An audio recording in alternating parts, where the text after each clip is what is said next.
Rear delt flies are to hit the upper back and rear delts.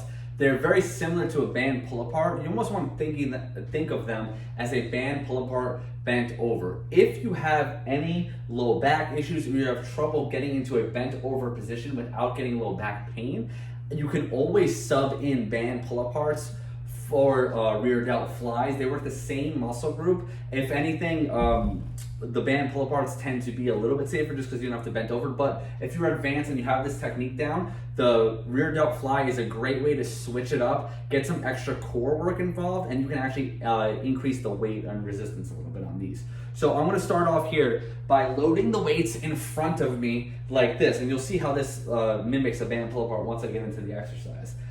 The main thing on here is properly hip hinging, like we talked about in a bent over row. So hip hinging means I'm slightly bending my knees and I'm driving my butt back.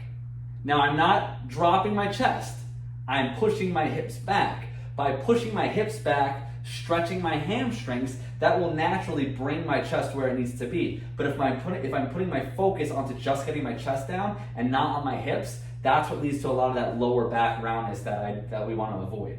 So slight bend in the knee, drive the hips back. Keep those weights close to your body. Now, once you're here, your palms are facing in towards you, your chin's gonna be down. Your elbows need to remain straight throughout the entire exercise. A slight natural bend is okay, but you don't want to be actively bending your elbows. Then you're gonna think bottom head of the dumbbell to the ceiling on every rep. Slow, controlled, butt back, chin down, exhale. And you can see this kind of looks like a bent over band pull apart, only obviously I'm using dumbbells. Bottom head of the dumbbell goes towards the ceiling, thumbs towards the ground.